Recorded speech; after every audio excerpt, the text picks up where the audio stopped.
He's a little bit country. He's a little bit rock and roll. He's a little bit polka, death metal, abstract jazz, and German industrial techno. He's Scott Leffler. He's not allowed near the stereo at parties. You came back for show 2. I greatly appreciate it. Hey, I'm Scott. This is my show. We're called it Here's the Thing. And just a very brief introduction today because I expect my guest to be long-winded. My first guest, Brad Riter, is an old friend and fellow co-worker. We used to work together at WLVL out in Lockport and WECK in Cheektowaga. And Brad and I are going to talk about nothing in particular. Brad, you may know from, well, he currently has a show on WLVL. He used to have a show on WLVL and WECK, and way back in the day, he was on WGR, but that was forever ago. Now we're going to talk about what Brad's up to today. And then we've got Andrew McGrath in the studio to talk sports and whatever else happens to come up. I know we're going to talk about the NFL schedule, which is being released on Wednesday, and we're going to talk about what the expectations might be for this year's Buffalo Bills. And we might talk about some other things, too. And then we're going to close out with BD2, formerly known as Billy Draws 2. But they're going to be in studio. Well, 3 out of 4 of them are going to be in studio. I think their drummer is stuck in Canada or something like that. Something about drummer won't be here. I don't remember why. We'll find out when they get here. But Billy Draws 2 is going to close out the show. We've also got music from Billy Draws 2, new music from Billy Draws 2. Well, hopefully they're supposed to bring it with them. So we've got new music from Billy Draws 2. We're going to play some A2J. We're going to play some 2.0. And also Karma Queen, which is actually going to join us in studio in a couple of weeks. So if you are a band and you would like to talk about what you've got going on in your musical repertoire, we invite you to be part of the show. If you are a newsmaker and you want to talk about what you've got going on, I invite you to be part of the show. And if you're just listening and you want to be part of the show, you can do that via social media. We're on Facebook, we're on X, we're on Blue Sky, we're on Threads, we're on Instagram, we're on YouTube, or, of course, there's just the regular old website, allwny.com. So, with that all out of the way, why don't we start with Brad Riter, but first, a song. And then we'll have Brad here in studio, and we'll talk with him about, again, no idea what. Brad and I have talked about so many different things over the course of the years that I have no idea where this conversation might end. Hopefully it doesn't end with either of us in jail, but you never know. I mean, these things happen. I'm Scott Leffler. This is Here's the Thing. You're listening to All Western New York Radio. Be right back.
got a whole thing getting kind of further. And there's more to us than what you want it to be. I can feel the cold sinking in my bones. No, I'll be alone if you take me home. So go behind the phone. Tell me what I know. So I get on, getting in my hand. Ladies and gentlemen, today the role of Scott Leffler will be played by Millard Fillmore. All right, joining us in studio is Western New York veteran broadcaster and all-around good guy in theory, Brad Riter. Brad, thank you so much for coming into the studio here in Niagara Falls. I understand it was fun getting here. It's a little bit of an adventure, but this is cool, man. This is a cool vibe you've got going on here. I'm excited to sit in on one of these. So many podcasts have become. It used to be just a thing you listen to. Right. Now it's become this visual thing, and I'm jealous of every studio that I see that's set up. That's just like. It looks like everybody's got a space like this except me. I have a dingy basement. Right. When I record a podcast or do any kind of live stream, it's just from a dump basement with no video because I don't like to show myself. There's a reason guys like us I don't do the video either. There's a reason guys like us talk into microphones, not into cameras. Everybody, when I was on WLVL, people would say to me all the time, you've got a face for radio. And I understood that completely. Yep, I've had that joke hit me for a long time. I do have the nice space, though. I do remember doing a series of podcasts at your place when you were on, where were you, on William Street? Off of Union, like at my house? Yeah. We did. Oh, yeah, we had a bunch of people in the upstairs room. 8 shows in a row or something stupid. Yeah, but round robin did. What ended up happening there is children. So when you buy a 5-bedroom house and you have no kids, you've got room to set up a studio. Right. So I had a whole, a large bedroom that was serving as my office / a studio. But then once we had 3 kids, once we had a second kid, then the nursery kid jumps to the room. So I got kicked out. That's when I got kicked to my basement there. I've since moved, and now I'm in my basement at home. So you do have an at-home studio? Studio is a strong term, but I've got the equipment. You have a microphone and a laptop? I've got all the stuff, yeah. Right. So you are a professional podcaster. Now, you actually are a professional talk show host again. I know you were, and then you weren't, and now you are again. Yeah, I wasn't for 14 years. Really that long? It was. It didn't feel like it because the whole time I've been doing UB football. Right. So we were together at WEC / WLVL back in 2000, when would it have been?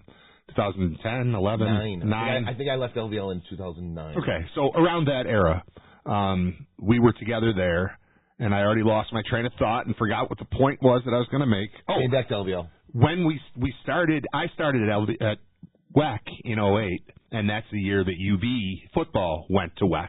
Right. And I became a part of the broadcast then, and I am still a part of the broadcast. So I've been doing UB football for 16 years. So that has bridged the gap and kept me in the game, kept me around microphones on a professional basis as opposed to just on my own. And then when this opportunity popped up to jump into middays at WLVL a few months ago, I was very excited to do it and ready to do it. I got burned out. How did that happen, by the way?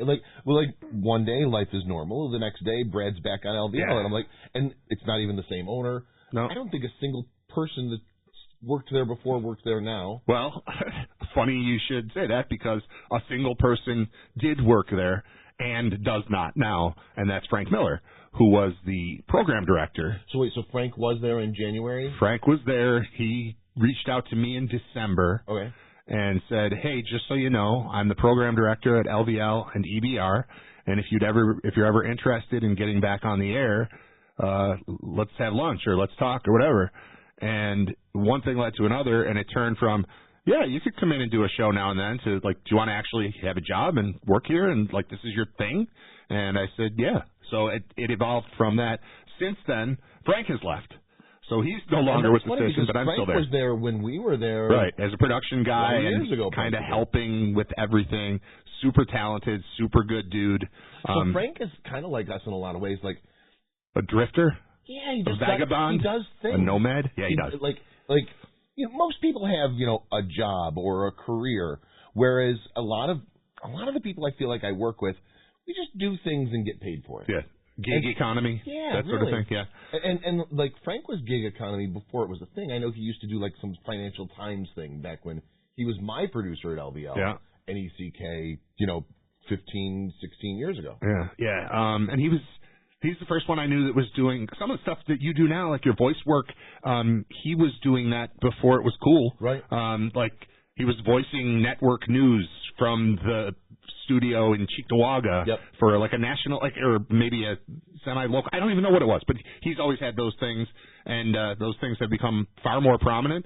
But it is nice to be settled in, have a time slot. Like that's what's different between, I guess, radio and podcasting. Because I think of myself more as a podcaster than a radio host. I just happen to have the reps on the radio side of things. The consistency, show up, get in a car, drive to a studio, and that's what you're doing here. Right. But there's a difference between getting a car, drive to a studio, and walk down into basement and turn on microphones. Without a doubt. Too many distractions. You don't want to invite just strangers into your place. I have this office. Yeah, makes sense. I have the capability of working from home. I have a studio at home. I get lost at home. I forget when I'm working and when I'm not, and life just gets blurry. I found that I needed a place to go so that I had that delineation. And that's what I'm feeling. I'm counting the episodes of my show, and we're soon going to be at 100. Nobody talks like that. Nobody calls a radio show episode number or that. But that's kind of where I'm bridging a gap between podcasting and real live radio. When I took back control of All Western New York Radio in 2016, old friend of mine, Joe Kent, Think So Joe, started doing a podcast on All Western New York Radio. His 450th episode was last week.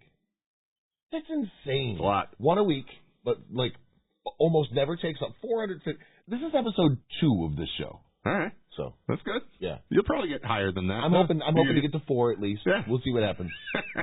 All right. So I won't discourage anyone. Back to the LVL thing. So they brought you in as an employee because radio can be shady. They like to sell their time slots. Sure. Like we would like you to come work here, but we would like you to pay us to work here. Yeah. And then we would like you to find your own advertisers and hope that you might make money. That was the LVL business model for a long time. I know when you and I were both there, we were employees. Yeah. But there were other shows that they weren't. Yeah, they paid decent money to be on the air. And when I left LVL, and by left LVL I mean got fired, I was trying to find radio jobs elsewhere, and one of the places that I had gone to, they were like, "Oh yeah, it's $200 an hour," and I'm like, "Wait, you want me to pay you?" I'm like, "No, I thought this was a job interview." They're like, "Oh no, you misunderstood." Yeah, wow. That does exist. It still exists. I would like it to stop existing during my time slot, right? Because as happens a couple times a month, there's somebody who's been on the air, been doing this, been paying for a time slot for years, and 10 o'clock is when they do it. So I just don't have half of my show. Meanwhile... So is it like an Ask the Pro thing? It's exactly that. Right. Yeah, it's exactly that. And so you're only on when Ask the Pro's not on? Yeah, but I'm on most of the time. Right. Like this week That's was... funny, though. Yeah, there's like sometimes it's a full week. Who other does times, the Ask the Pro interviews? The radio guy, Eric Cook. All right. He sticks around for an extra hour. Right. At the beginning, when we were trying to navigate all of this, because it is a weird setup where some people are getting paid, some people are paying to be there. Part of it, I said, well, if it's during my time slot, I could just host it. But then I hear some of these shows, and I'm like, I'm not good at playing nice with things that sound super crazy to me. Like, I'm just going to use, this is an example. I won't state the name of the guy. I don't really listen because it's happening down the hall, and I'm getting ready for my show. But there are monitors, so it's like I kind of hear little bits and pieces. But I was asked to like edit the show down and put it on a CD for the guy to take home, and that's when I learned that he has not gotten sunburn for the last 10 or 12 years of his life. Because he eats cucumbers? Close. It's because of a dietary change. All right. It's because he cut Fish out... oil. No. It's what he cut out of his diet that prevents him from getting sunburn. The two things he cut out of his diet are celery and limes. Scott, when's the last time you ate a lime? I'm a huge lime fan. I like the flavor of lime. I like lime in a drink. I like lime in water over lemon in water. Yes. I'm a big fan. But I have consumed roughly all lime in 50 years? I don't know that I've ever eaten. I've never eaten a lime. I've never eaten a lime. I like cilantro lime. I do like lime in like my rum and Coke. Sure. And as far as celery goes, I legitimately cannot remember the last time I had celery. I'll choose celery over carrots with blue cheese with wings. Here's the thing. But again, how much could you have been eating to then cut it out? Stop doing that. I know. You know, you're lucky if you get the blue cheese. Yeah. You just get the or the bag of carrots now, the little sealed. But how much lime and celery would you have to be consuming to be like, all right, I'm out on lime and celery, and now my observation is, check it out, I no longer get sunburn, and this guy just comes on and does that instead of my show. I'm on the air down the hall. That's awesome. Thinking I need to get on the air because this guy is telling people in order to not just don't eat limes and you won't get sunburn. I don't know. So that guy pays to be on the air, and then they pay me to be on the air, and then they also pay me to not be on the air while he's paying to be on the air, which I guess I shouldn't look at Gift Horse in the mouth. Both those things make sense, though. I feel like if you're going to go on... Limes and celery? Well, no, I'm saying, I feel like if you're going to go on the air and say that limes and celery cause sunburn, you should have to pay to say that. Yes. Like, free speech should not necessarily be free. Like, I think that's reasonable. That's a reasonable approach. Wow. So that happens once in a while. It cuts into my show a little bit. But for the most part, I'm on 10 to noon, weekdays, Monday through Friday, WLVL, Hometown 1340, and live stream at WLVL.com. And available now in podcast form. I don't like saying it that way, but that's how people talk because the word has been bastardized. At the end of every show, I sit down and I cut out all the news and the commercials and the promos and all that stuff, so you just get the pure talk part of it. Right. So it's like an hour and 40 minutes worth of stuff, and that's all available also at WLVL.com. So that's kind of what we're doing with this. So we got the 2-hour show, and with the music that's embedded and all that fun stuff, and my intro where I talk politics or whatever, and then the 3 different interviews, if you will. And so we'll podcast that whole 2-hour thing. But I will also take this interview and just cut it up so that people can be like, I just want to listen to the Brad part because those other parts are stupid, or vice versa. Right. I just want to listen to the other parts because the Brad part is stupid. Right. I get that a lot. Yeah. So that's what we're doing with this. Like I said, show 2. Things are interesting. Things are fun. I'm enjoying it. Basically, what it comes down to for me is I had some spare time, and I have found, and I feel like you're probably the same, I have found that the busier I am, the more time I have. Explain. The more I do, the more I can do. Yes. If I sit on the couch and watch television, I will accomplish nothing. But if I, run a website and start a podcast and do this, like, if I load myself up with stuff to do, it's almost like when you go to the gym and you get more energy. Mm-hmm. I feel like doing things gives me the ability to do more things. Well, there's absolutely something to be said for like a sedentary lifestyle kind of building upon itself. Right. You sit on the couch, you're on the couch, and that's it. If you're scrolling through your phone, you're going to be scrolling through your phone. If you're playing these stupid games on your phone, like I tend to do, I get nothing accomplished. So, what's your game? Right now, I've got 2. There's one. Royal Match is the one that had me hooked for a while. Really? Yeah. I get the Royal Match ads all the time. Okay. I fell for it because I liked the cartoonish king. I thought it looked good. Yeah. So So I'm into that one. But the one, I don't even know what it's called. It's like Color Block Match or something. It's like those puzzles where it's like the numbers 0 through 9 and they're the little plastic square thing, and you have to shift them around to get them in the right order. There's one blank space. No. It's like a toy puzzle you would find at like a dollar store. Okay. And I remember them from what you're talking about.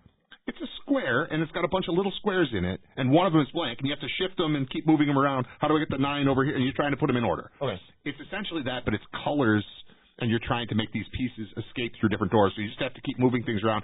I've been stuck on the same level for 2 weeks, and I'm coming at it. Like, I'm thinking about it right now. When I'm done with you, right, I'm playing the thing. I got to get past this board. So I got this bricks and balls game, right? Okay. I'm on like level 2000. It's like a breakout type of situation? Yeah, kind of. Okay. I have been playing this game for like the last 4 phones. Wow. Like, I just keep putting it on the next phone. And fortunately, like, it allows me to keep my level, so right. I keep going up. but I will go days on the same level. And I don't mind it. Occasionally I like to not think, and it is a great way to just zone out. Yeah. Yeah. What was my point? Oh, the games. Once I get hung up in those games, I actually look forward to that now as like a respite. Like, I did all the stuff I need to do because I help run a baseball league too. So there's a lot of, I don't have free time. There's either a game or a practice every day. It feels that way, or 2 games and 3 practices in one night at 2 different locations. Like, that kind of stuff is just, it's constant. And I'm in charge of the schedule, and I'm in charge of the rosters, and I'm in charge of all this different stuff. So any time that isn't radio time is baseball time. Mm-hmm. And any time that isn't radio or baseball time is like, 15 minutes, I'm going to play a stupid game on my phone, and I like it. Right. So I haven't let it take me over, but I do crave, that's my relief from all the other stuff that I'm doing. So I don't know if I'm agreeing with your point or disagreeing with your point. But I do think, when I'm moving, just the drive here, I was first of all, I'm using a map to find this place because I didn't know exactly where it was. And then I must have had, 11 text messages and 3 phone calls happen in the half hour that I was driving here. But I solved a bunch of problems. I have to confirm later, but I got a bunch of stuff done, and it was frantic and hectic. And by the way, I didn't have any gas in my car and realized I didn't have my wallet, so I had to go back in and borrow $10 just to get here. And I told him I'll give him $11 back tomorrow because I'll bring my wallet with me. Right. But assuming you can find your wallet. I'll find out. I know exactly where it is. All right. It's sitting on my desk next to the keyboard because I brought my spare keys instead of my other key. It's all baseball related. This is all just running around like a psycho. Is what's happening to me. You got to get one of these. I have one. Okay, so you just handed me the tile thing from the wallet. Uh-huh. You know you can't replace the battery on this? Correct. You got to buy a new one. But it's like every 2 years. Well, mine didn't even. I don't even think it lasted a year. I bought these tile things. I got.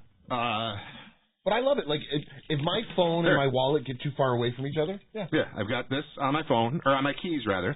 We've got one in my wife's purse. I've got one on my wife's keys, and then my wallet one died, and I haven't replaced it. I also have... Where are my keys? Well, that's not good. Anyway, I have one built into my keys. Oh, that's pretty good. So that's kind of cool. Yeah, so my wallet can find my phone, or could when I had the thing, and my keys can find my phone, and my phone can find my keys and my wallet, except the wallet one's dead. So yeah, if I get like more than 50 yards away from my wallet, my phone rings and it's like, hey, stupid. Yeah, you left your wallet. Mm-hmm. Yeah. It also keeps track of my earbuds, which I like. All right. That's not tile related, but my phone can tell me where my earbuds are, which is nice. Cool. Helps. You need technology to keep track of things. Right.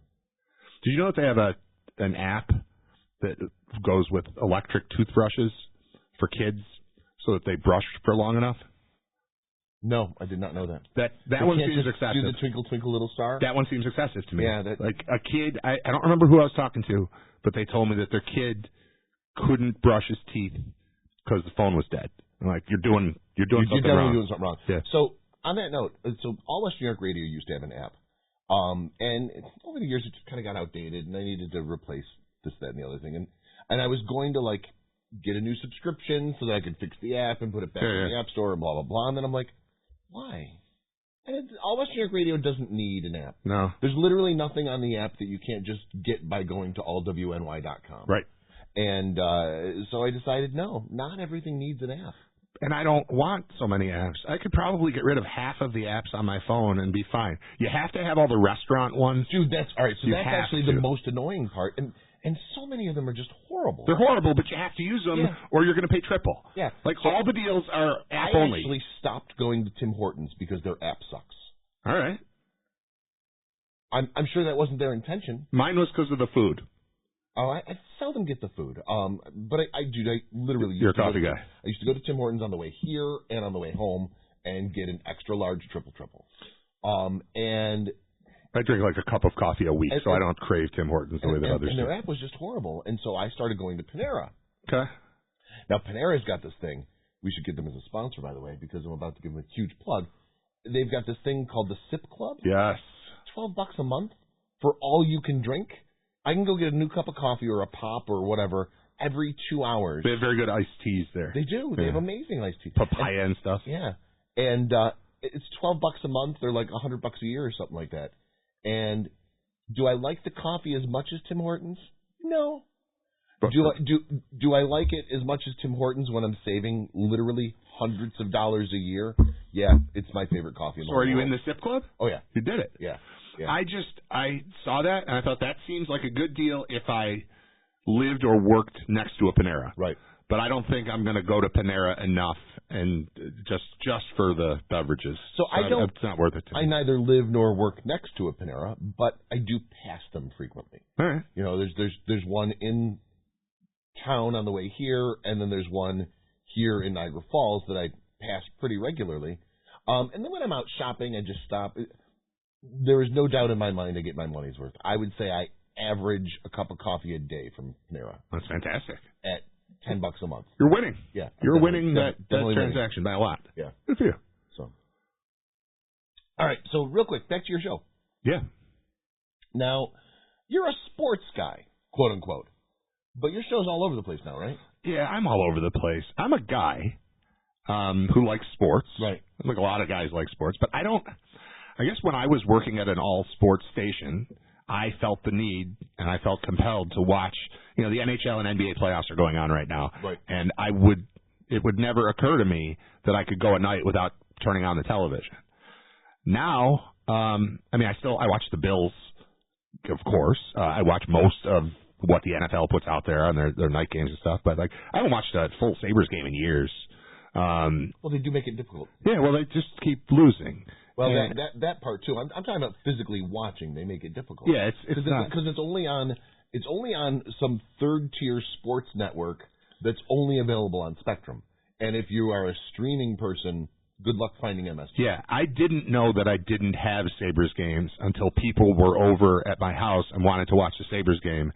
And then they had to put a different app on my TV. So I use YouTube TV, which is great. YouTube TV is amazing. But the Sabres weren't there, and I did not notice until someone was at my house. That's funny. So, but anyway, the point is, I think I'm thought of as a sports guy. And UB football means a lot to me, too. I've been doing that for a long time.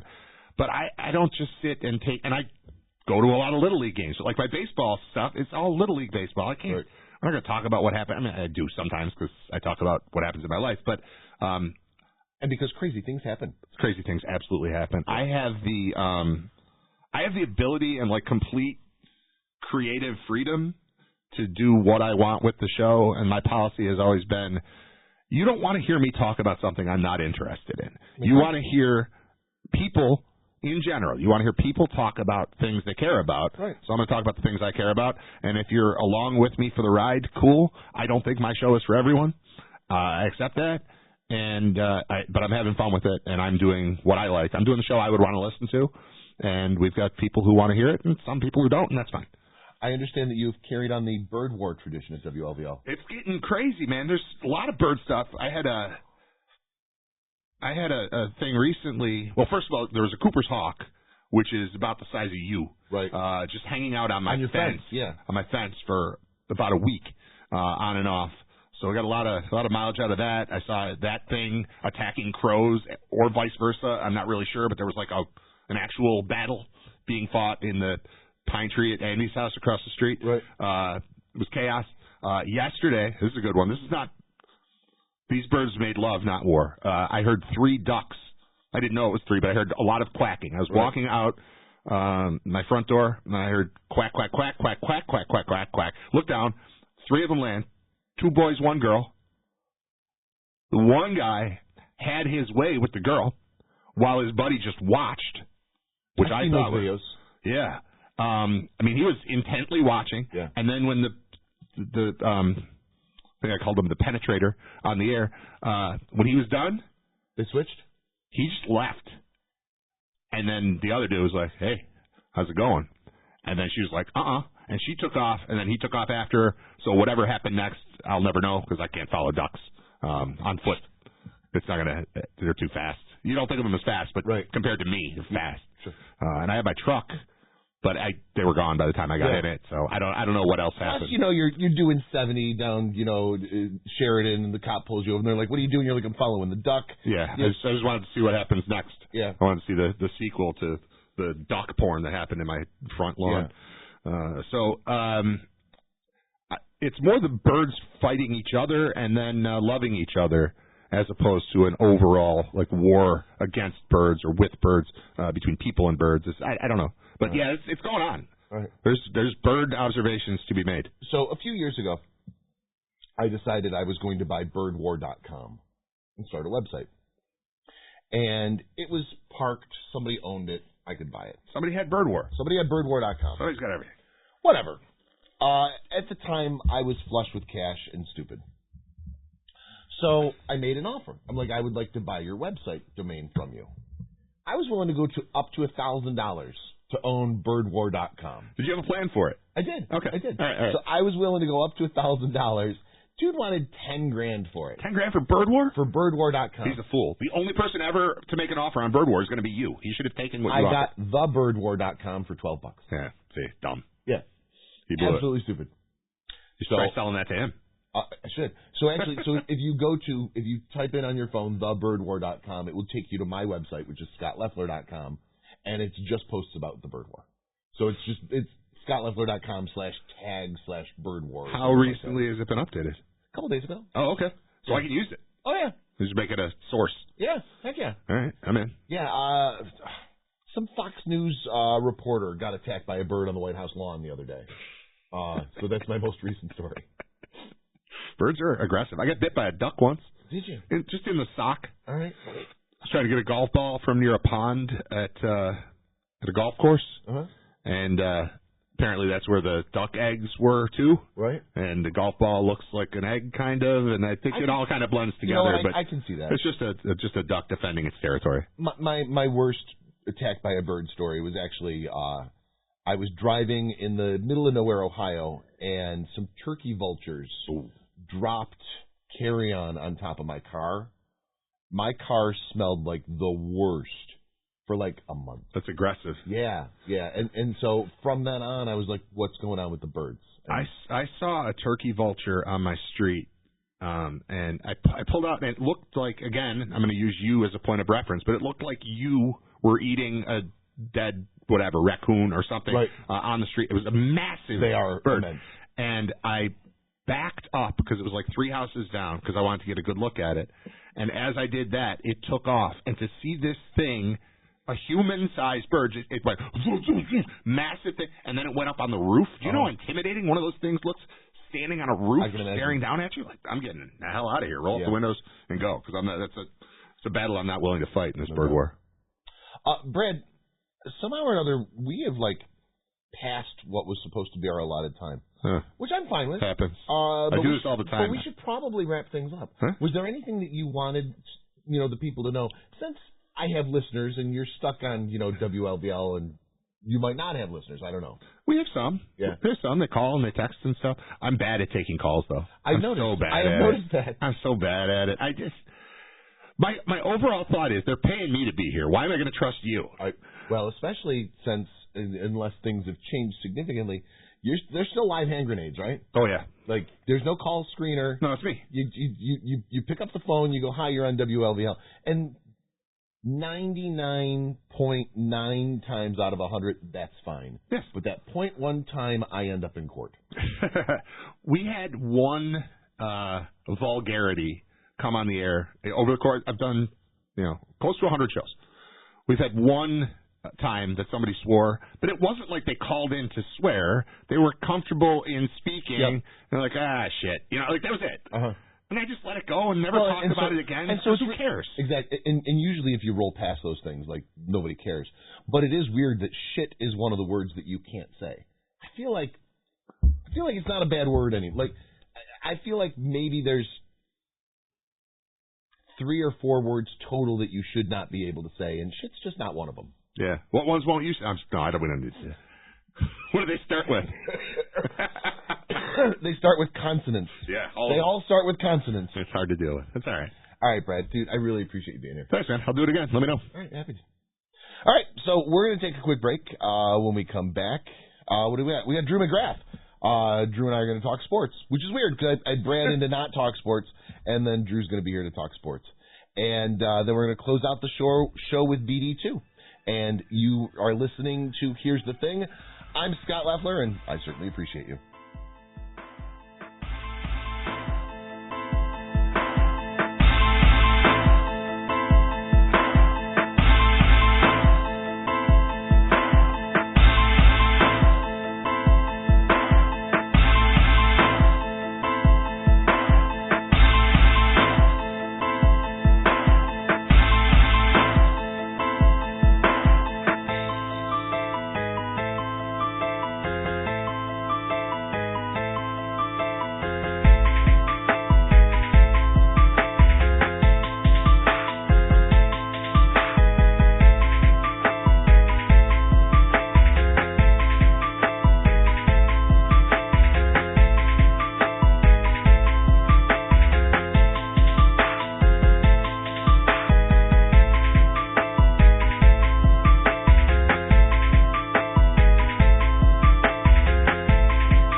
Ladies and gentlemen, today, the role of Scott Leffler will be played by Lindy Ruff.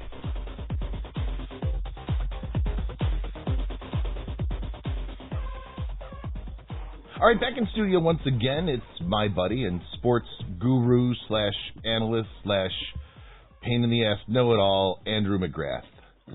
Drew, what's up, man? Oh, wow. Okay. Introductions keep on getting crazier. Okay. Just wait till like week 4. Oh, wow. Okay. So it's good. Nothing really, just here. Yeah? Yeah. Well, we're glad to have you. So lots of rumors over the weekend, and some of them involving the Bills. I know that the schedule release is a big deal, and I've seen a few different, this is what the schedule is, and it's funny because, some of them have some things in common, some of them are completely off base. I think a lot of people think they have leaks, and really it's just, them making things up in their basement. So they did put out a thing where it's the networks are going to have, their leaks of what games are on their networks today, tomorrow, and Wednesday before the schedule comes out. So the Bills look to be in several prime time and special games again this year, which of course they deserve. They are one of the most followed teams in the NFL right now. They are, some people call them the new America's team. What do you expect to see once the final schedule is revealed? I would say probably 4 primetime games. All right. The Kansas City game is going to be a 4 o'clock window. Possibility of either Black Friday, Thanksgiving, or Christmas. I think one of the things that I've seen saw them playing on Christmas. Yeah. Which is kind of cool. Yeah, that's the one I've seen too, as well. As far as the Black Friday, I didn't see that. I didn't see Thanksgiving, and from what all indications, it's a possibility that the Dublin is now against Pittsburgh is now not going to happen. I saw that as well. I saw Pittsburgh was going to play in Dublin. Well, one of the many things that I'd seen was Pittsburgh was going to play in Dublin, but not against the Bills, if I recall correctly. Yeah, I'm hearing Minnesota or Green Bay. Right. So the schedule release, I know a lot of teams really do it up with their social media. Last year the Bills did a Parks and Recreation thing with Josh Allen living in the pit. Oh yeah, I remember that. Yeah. Any thoughts on how the Bills might release the schedule this year? I think a couple of years ago they released it. It was like a music video type thing. I would say there was birthday cake. It was weird. It was weird, and I liked it. That's what I remember. Yeah, I don't know. I'm thinking it's going to be having something to do with the last year of the stadium. So it might have something to do with an ending of some sort, tragic ending, or this being the last year in Highmark Stadium, the Ralph, whatever you want to call it. Obviously a big deal. Do you expect that fans are going to treat these games this year differently? Yes, because from what I heard, the new stadium has privacy licensing. Right. So, and I heard that license fee is $5,000. From what I understand, it's $4,000 to $5,000. From what I understand, you basically have to be rich to get a ticket, which is awesome considering the fact that the taxpayers are footing a significant portion of the bill. But that's the trend, right? I think there's only maybe a handful of teams in the league that have this PSL. I know the Yankees have it in baseball. Right. Yeah. Now, non-Bills related, I see that the Washington Commanders are also looking at building a new stadium. Have you seen any renderings of that? No, I haven't. I heard that it was a talk that they were possibly going to do it. As far as when, no. Gotcha. All right, sticking with football, I sent you a thing a couple days ago that some idiot was suing. Shoot, what team was it? The Shadur Sanders thing. Cleveland. Yeah, somebody was suing the Cleveland Browns because they didn't draft Shadur Sanders, and it caused him emotional distress or something stupid like that. I think it's funny and sad. Well, Cleveland did draft him, though. Who are they suing, though? Then it couldn't have been Cleveland. I think they're just making. I think it's just a lawsuit. Right, but they were suing a team. Oh, he's just suing the NFL because Sanders slid. That's what I thought it was. He's suing the NFL for $100 million because Sanders slid in the draft. He was originally thought to be a first-round draft pick and ended up as a consolation prize in, what are you in, the third? Fifth round. In the fifth round. And so this fan is suing for, emotional distress, claiming that the NFL teams colluded against Shadur Sanders for God knows what reason. I personally feel like this lawsuit should get bounced quickly, and that fan should be prohibited from going to any NFL team's games for the rest of his life. Okay, my thing is, why is this a lawsuit to begin with? Agreed. It's just dumb. Yeah, it's ridiculous.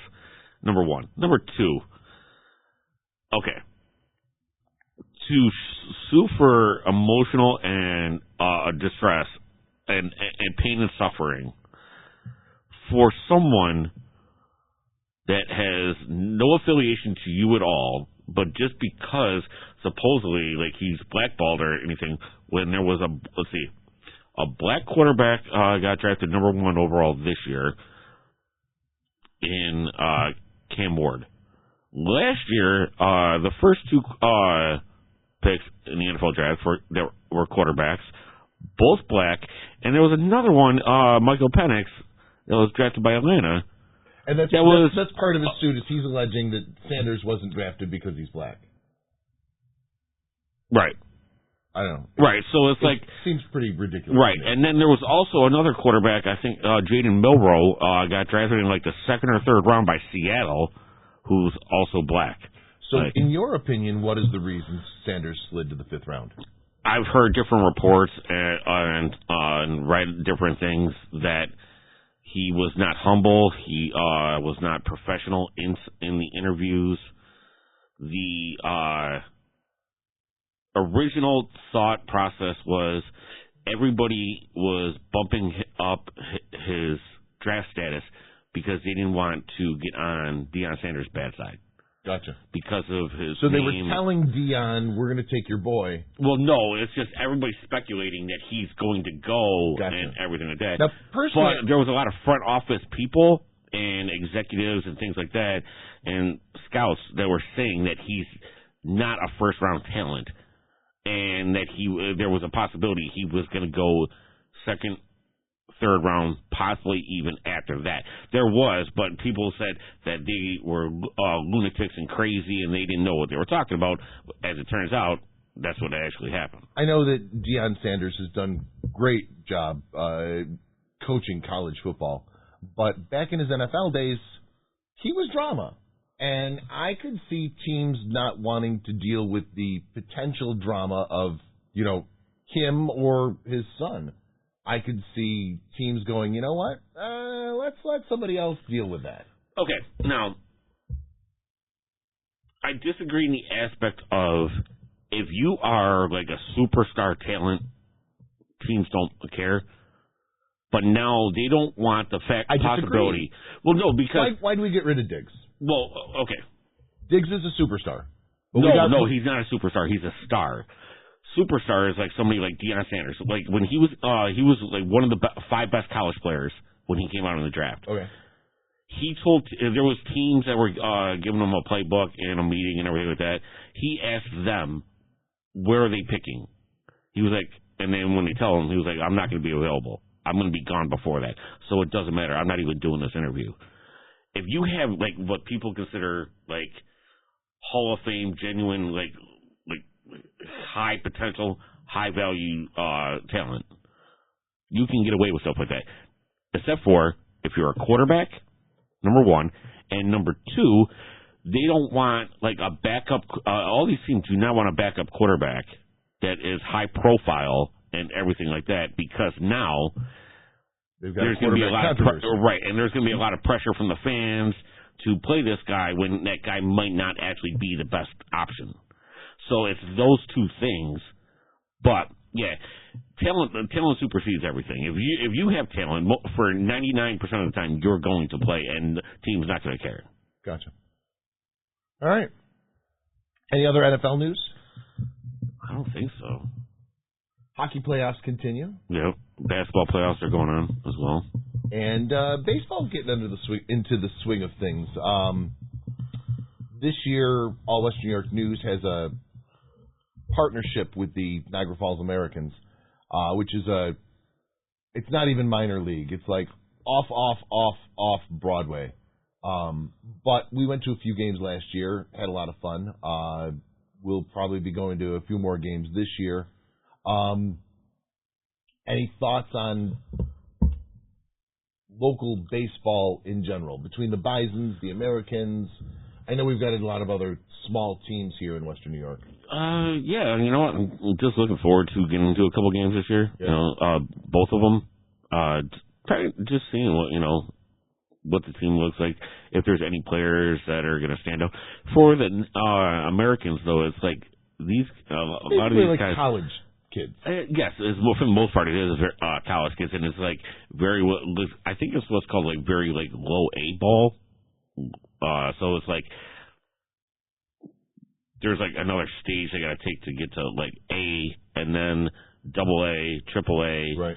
And yeah, so I think there's where they are, and then there's A ball, and then high A. So depending on the team and the league, it could be like they could be like 4 or 5 steps away from even like the major leagues at all. Right. And players that are normally in that area don't really end up playing in the major leagues, or if they do, it's just like they're like off the bench or something like that, and they get called up for maybe like a week or two because of an injury, and then go back down, things like that. But yeah, they're a ways away. Bisons are having a rough team this year, a rough bout this year. It don't shock me. Yeah. What are they? They are third last in their division. Yeah, 14-23, which is obviously not where you want to be in May. No, but also because they're the farm team for Toronto. Toronto doesn't have a lot of like what's considered in baseball as top 100 prospects. Right. Yeah, they have very little of those. So basically, they have just their major league players, and then just random just guys. Did you happen to see last week one of the late night talk show hosts, and the name escapes me, John Oliver? Yeah. John Oliver offered any minor league baseball team to give them a complete rebranding, from a new name to a new logo to new colors, new everything. The only thing was, if you took the deal, he had full control and you couldn't say no. And the Bisons chimed in. The Bisons tweeted him or X'd him or whatever you call that these days. Right. When he made this announcement, he was talking about the fact that a lot of minor league baseball teams don't have very good branding. They don't have very good names. The names are, not well thought out. And he actually used the Bisons as a reference. And he actually used the St. Paul Saints, which the Bisons just closed out a series with, as another reference, and said, these teams, they're not cutting it as far as branding goes. I think it's really interesting to see the Bisons throw their hat in the ring, even if they weren't serious about it. And it really made me think about how could the Bisons rebrand? I don't even think they can, though. I think it's got to be something that's got to be approved, that would have to be approved by minor league baseball, but also... I'm sure that all the ducks would be in a row. I don't know. Yeah, but now, I think Major League Baseball would have something to say about it, too. You think Major League Baseball would get involved? Yeah, because Buffalo's the farm team for Toronto, and the minor league, the league that they play in, there's... I think all the minor leagues now, I think there's 30 teams now. Because there used to be 2 different leagues, for the minors. I think it's all one league now, but it's every one of those teams are affiliated with a pro team. Right. So I don't think that these pro team owners and everything like that own these teams, certain guys that are on what's called their 40-man roster are going to be in the minors because you can only have 25 on your roster in the MLB. Right. So 15 guys are going to be on your 40-man roster that are going to be in the minors or on the injured list or whatever. So I don't think that, Major League Baseball is going to be like, oh, yeah, you can do this without permission. So you're saying that Major League Baseball has veto rights over what minor league baseball does? No, but I think if somebody like that to have autonomous control, he's asking for autonomous control. Right. I don't think they would let that happen. I don't know. I'd be interested to see it. If you were to rebrand the Bisons, any thoughts for? Personally, I think the Bisons is a good team name. I like how they fit in with the whole Buffalo theme. In fact, it's kind of the only team that does fit in with the Buffalo theme. Right. The Sabres, there's nothing Buffalo about that. The Bandits, there's nothing really Buffalo about that. The Bills, all right, so you got Buffalo Bill Cody, but there's nothing. I feel like the Bisons are really professionally the only Buffalo themed team. Right. I know the Bills and Sabres both have buffaloes as logos. Right. You know what? I couldn't even imagine another team name for them. That's the thing. What makes Buffalo Buffalo? I mean, so obviously we got chicken wings. You're not going to name a team after chicken wings. You never know. People are crazy. I know that sometimes the Bandits will do like a one-day rebrand thing, and I've seen them as the Buffalo Wings playing against the Rochester Garbage Plates, maybe? Yeah, because the Garbage Plate, is a big staple. And right. One of the restaurants or bars in Rochester. Well, there's a couple. Nick Tahoe's is the big one, but there's a couple. No, there's another one near, like right outside of where Bills go for at St. John Fisher. Right. There's a place there. Right. That has I think it's personally, I'm a Garbage Plate fan. Yeah. You throw a bunch of food on a plate and douse it in hot sauce, I'm probably in. Mm-hmm. Yeah. So because I've heard that being mentioned before with the Bills that right. Some of the media when they go out when they're at St. John Fisher and everything like that go to this place because they have a garbage place. So what?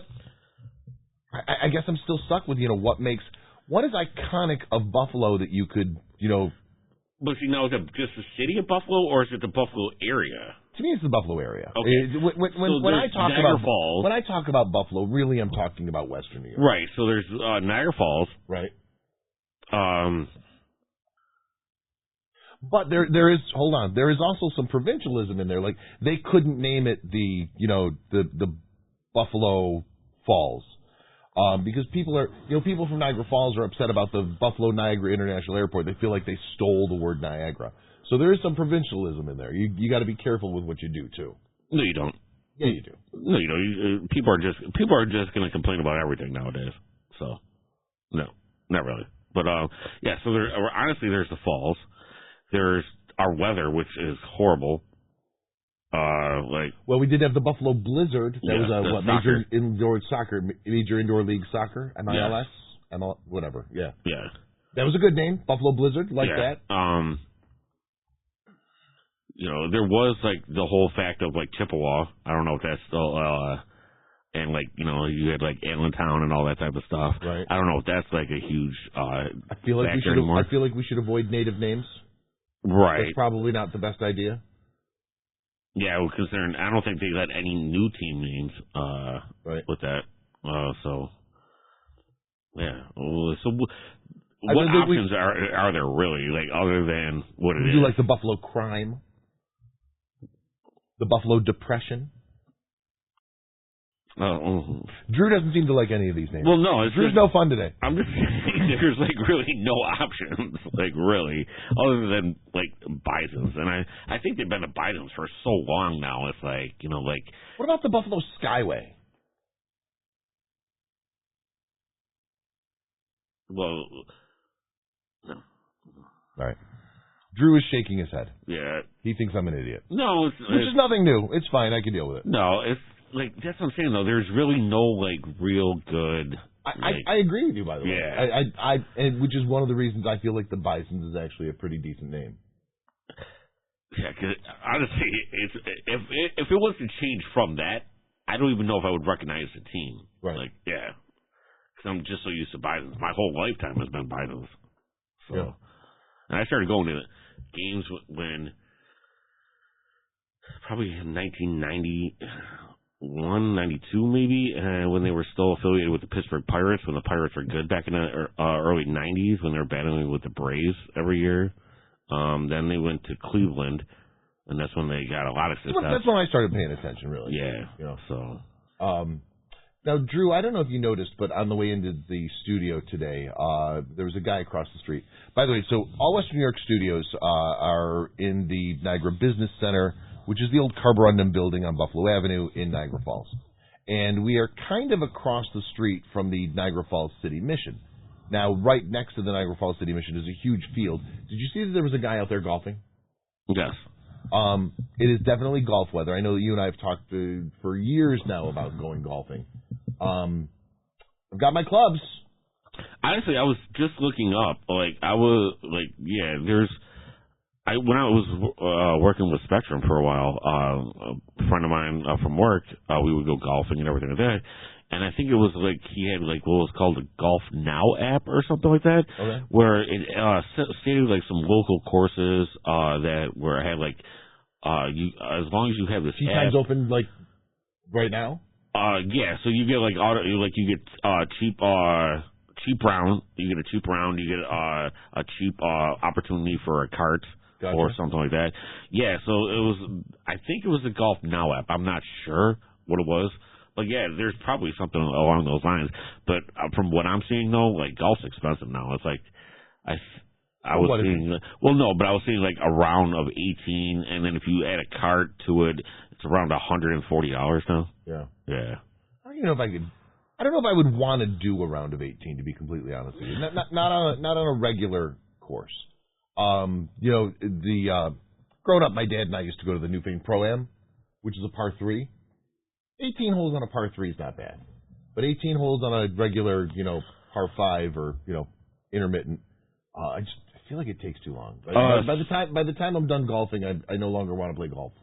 So I used to play, when I was playing at Deerwood Golf Course in North Tonawanda, and I used to play 9 and 18 because they have three holes. Right. 3 courses of three sets of 9s. Right.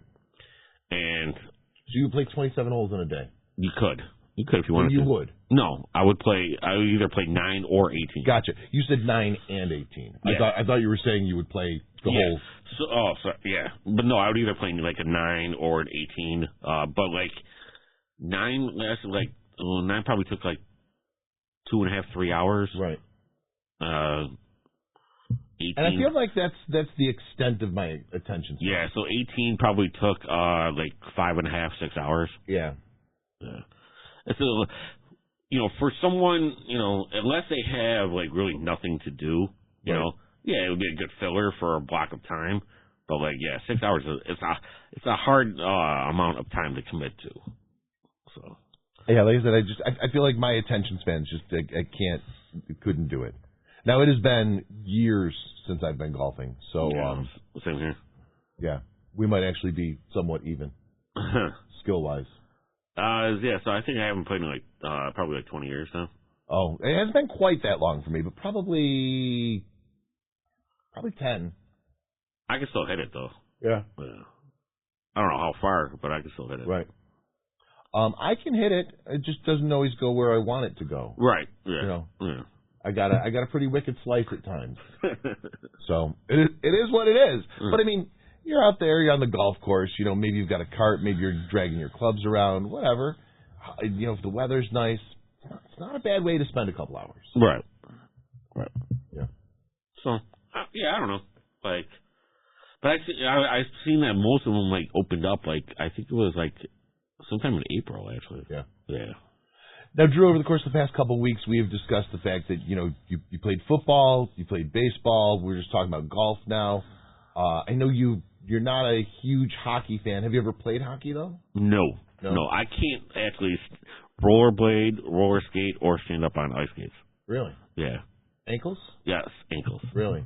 Yeah, I would roll my ankle a lot in baseball. Right. Yeah, so it made it almost like impossible to stand up on skates, let alone like because I know there's support and everything like that. It's just like not the support that I'm used to. So it's like, yeah, it's Understood. weird. Yeah. Understood.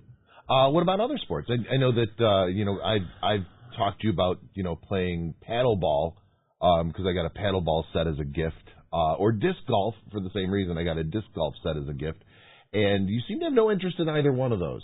Disc golf, like I've never really been able to really throw a frisbee. Right. Yeah, so these are different though. They're weighted. It's not just they're different weights. Yeah, so but like just like the whole like how actually just like how to hold it and like how even how to throw it. Like I never like learned or cared or anything like that. Right. For me, it was just I picked it up and just went like just flicked my wrist, whatever it was. Paddleball, when I was in high school, I went to a gym. Pickleball. Okay, yeah. So I played racquetball. Love racquetball. I played racquetball at gym the one time when I was in the gym when I was in high school. Those times I would go, but yeah, that was brutal. That was one of the gyms that I used to belong to, which is in Amherst. I don't think it's a gym anymore. Oh, was it Bailey's by Toss? Yeah. And was it North French or whatever? They had racquetball courts. Yes, and then so did I think it was the BAC that used to be on Niagara Falls Boulevard in the Boulevard Mall Plaza. Gotcha. I know there's an LA Fitness in Amherst that has racquetball courts as well. But racquetball is it's intense. Yeah. Like you play racquetball for like a minute and a half and you're sweating. I've tried to play tennis. I can't. I love tennis. Yeah, I can't. No? I hit it too hard. Oh. I think it's from all the baseball and just because I try to use the swing I have in baseball when I hit it, and obviously that doesn't work well because then I'm hitting it too hard. Have you thought about not doing that? I've never. That's right. That's just me swinging. Because that's all I knew. Of swinging a baseball bat, swinging a tennis racket. Andrew McGrath, proof that you cannot teach an old dog new tricks. Yes, I never. That was one of those things too. I never learned tennis or anything like that because I was never around anybody who really played tennis, or anything. So. All right, rounding it out, soccer. No. Lacrosse. No. Never at all. I've never played. Huh. I played soccer with friends, but I feel you. Yeah. So I remember in high school they had these mini lacrosse sticks. They were kind of all the rage. Me and all my friends got those, and we would go out to Reservoir State Park and just throw a ball around. That was fun. Yeah. So basically, it was mostly growing up. It was football, baseball, basketball, street hockey. But I would just play in sneakers. I wouldn't, skate or anything. Yeah, occasionally, I tried tennis, obviously. Yeah, no. I would go to putt-putt or the driving range. I do like putt-putt. But then I got into golf after that. A friend of mine, he golfed all the time, and that was just something, just to kill time doing that. Kill a lot of time, as previously discussed. Yes. Obviously bowling. Oh, yeah. Yeah. So, but I hate bowling during the summer. Andrew was a member of the All West New York bowling team. If you follow All West New York News, we posted all of our game details, and it was funny because I just did it just to do it, and after a few weeks, other teams caught on, and so teams that were playing us were say nice things about me. That was always kind of fun. I had a little bit of power in our bowling league, which I didn't intend or expect to have. So that was nice. Yeah, I've actually bowled in leagues starting. I think it was 7 or 8 years old doing that. I was probably 12 when I got in my first bowling league and bowled a lot from then until the end of high school. And ever since then, bowling has just been a date night kind of, Gotcha. Yeah. Me and a buddy and our girlfriends go out and, bowl and drink and eat chicken fingers. Why is it that bowling alleys have good food? Have you ever noticed that? Yes. I don't get it. It's weird. All right. That's another topic for another show. All right, Drew, one more sport. Foosball. I've tried. I played occasionally. All right. We have a foosball table here at the All West New York Radio Studios, and when Drew and I get done with this show, we're going to play a game, and I'm going to kick his ass. That's not even going to be a question. All right. Dude, believe it or not, we're at the half-hour mark. Really? Was there anything that you wanted to talk about? Yes. So I wanted to propose something. 3 questions. Drew, I'm getting married in like a week. Nice. Good job. No, not that. You're not my type. All right. So 3 questions. Yeah. Like would you rather type of thing. Okay. But we can make it like closed-ended. We can make it open-ended. Right. Whatever. So. Like, give me an example. What do you mean? Okay. Would you rather be a superstar player? Okay. That gets paid a lot but doesn't win a championship, or would you just rather be like a role player, or just like someone that comes off the bench but wins a championship? Ooh. All right. So now the superstar, you're getting your individual accolades and things like that. Like you're like MVP or whatever. Like your name is known. And so basically, I can be Josh Allen. And, win MVP, get all the accolades, get a bunch of money, but not win the Super Bowl. At least not yet. We're hoping that'll change. Right. Or I can be a defensive lineman for the Chiefs. Yeah. A no-name defensive lineman for the Chiefs. Mm-hmm. I'd rather be Allen. I would 100% rather be the So, getting the ring is great and all, but see, I want to play, and I want to be my thing good. is though, I understand, everybody's goal is to win a championship, right? But that's not going to be guaranteed ever, right? So, Dan Marino, right? Perfect example. Hall of Fame quarterback, right. never won. Barry Sanders, Hall of Fame running back, never won. And Barry never even got there, right? So, there's Charles Barkley. There's a lot of guys that have huge names, Hall of Fame careers, everything like that have never won a ring. And my thing is I get that and I understand that, but you have the ability to be a franchise-changing player. I think the city is going to revere whatever city you play for is going to revere you. Sure. In that aspect. So we're in agreement on this. You would also rather be the superstar without the ring? Yes.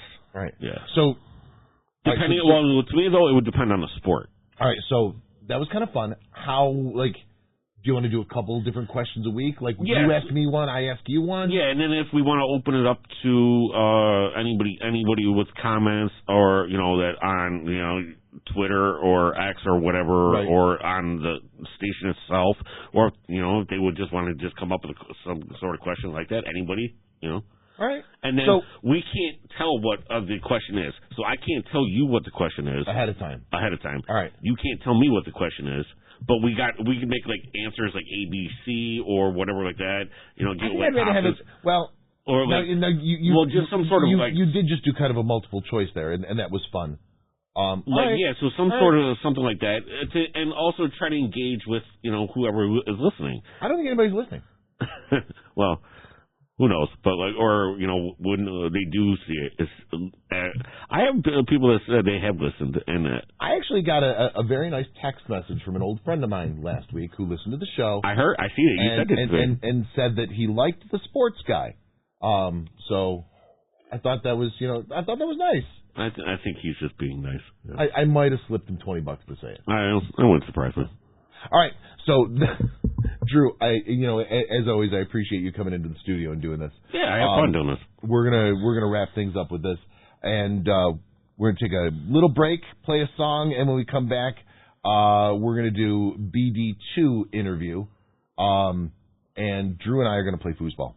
So you've been listening to Here's the Thing. I'm Scott Leffler. He's Andrew McGrath.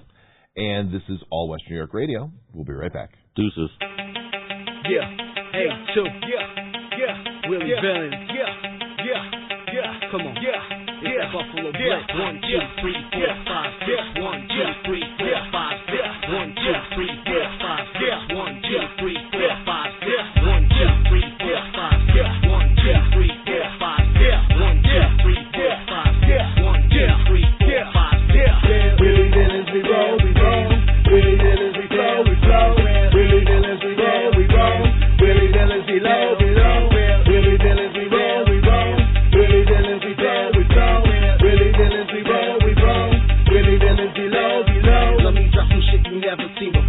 A2J spit hits in the 3 to 4, but keep it low cause it's a secret. I know what I done sown and I'm about to reap it. Let's keep it freaky, bringing back the walls. I'm fucking raw, but it ain't my fault. Fuck what you saw, cause I'm blaming y'all. For the fuck your thoughts, cause I'm genius, bro. I'm never finished till I got a Grammy. I'm the best new artist on the fucking planet. If I ain't making beats, I'm probably rapping. Just another piece of my McMaster planet. Really villains, we roll, we roll. Really villains, we flow, we flow. Really villains, we roll, we roll. Really villains, we low, we low. Really villains, we roll, we roll. Really villains, we flow, we flow. Really villains, we roll, we roll. Really villains, we low, we low. It's the man from the burbs, I'm back. Spit up the words till you heard it back. It's A2J, never bringing it back. So don't get mad when I'm singing on the track. Better love my fucking stats, I can't put everything back. Cause I broke into rap, check my stats, cause I murdered that crap. But in the past, nobody heard of this cat. Matter of a fact, let me run it back. Spit for you cats, no matter where you at. While you slanging crack, I'm slanging rap. Get it with the can, cause the love's on the map. Really villains, we roll, we roll. Really villains, we flow, we flow. Really villains, we roll, we roll. Really villains, we low, we low. Really villains, we roll, we roll. Really villains, we flow, we flow. Really villains, we roll, we roll. Really villains, we low, we low. I'm revolutionizing hip-hop. Filling your toes till you flip-flop. I'm kicking flows at the sound of a drop. It's A2J and I'm bringing it hot. I'll never stop promoting my shit. Chomping at the bit cause I'm fitting to get top bill. Representing the bill. Stretching out for mills. Always keeping it real. Coming straight from the bill. Really feeling dog. I'm getting the deal cause I'm feeling raw. So never ever doubt that bourbon shit. Twist up that motherfucking Buffalo Blitz.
'Ladies and gentlemen, today, the role of Scott Leffler will be played by... At the All WNY Radio studios here in Niagara Falls, we've got BD2. Joining us today, we've got Billy, we've got Rosie, and we've got Doug. And they're going to tell us a little bit about who they are, what they do, both as members of a band and individually. And apparently there's going to be talks about fighting and other things. I'm not even sure. Neither are we, dude. The conversation before we started recording was interesting. We'll just put it that way. But let's introduce everybody first. So Billy Draws 2 became BD2. Yes, it did. I assume that you were the Billy. I am. Yeah. I don't know. Yeah. No. It was. It'd be much funnier if you weren't the Billy. I think we need to change the lore. I think Rosie should be the Billy. Like a goat? Sure. Like a goat, Doug. Oh, no, I heard you the first time. Don't worry. All right, so, Billy, you've been doing music for a while, right? Yeah. Is BD2/Billy Draws 2 this your first big band, or was there something that I missed before this? We had been in a couple small bands, but nothing... I think this is more the continuation of... high school, early college, any and all. Yeah. The first real college band that did something. So yes, this is the first one that actually Gotcha. became something we're still doing. And what's the draw to music? I know music isn't your only love, but that's the one we're going to talk about most today. That's interesting because I think it comes from being a punk rock kid in a private Catholic school, which is what I went. I went to Niagara Catholic back when that existed, and I was very much not cool. I thought I was cool, but like I had like Liberty spikes and painted nails and stuff. I knew I wasn't cool. Oh, see, you were so much more self-aware than me. Yeah. Yeah, my mistake was that people at other schools thought I was cool. Right. Because they didn't know any better. To a private school?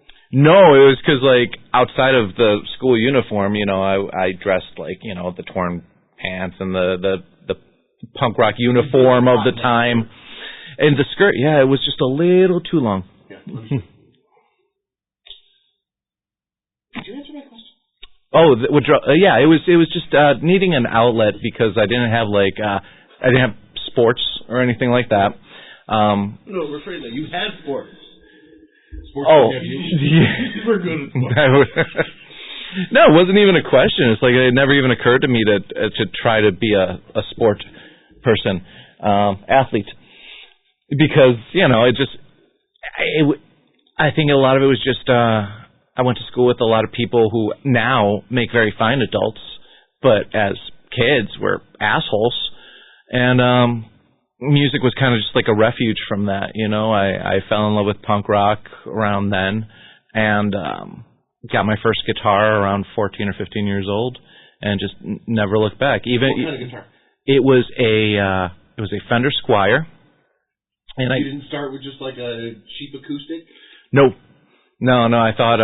See, I wanted to do the music thing. Yeah. I wanted a guitar, but my parents got me like a cheap acoustic guitar, and I'm like, fuck this! I'm not playing this stupid thing. I wanted like a Spider, I wanted like something like Kiss. Yeah. And long story short, never did quite learn how to play the guitar. Well, either. Stop it. I can actually explain this one. I had wanted a guitar for a couple of years. My father's solution to that was to get me a Casio keyboard because it can sound like a guitar. And then when he heard me playing like Third Eye Blind's guitar solos on the keyboard, because that's just what I was doing because I can't play piano.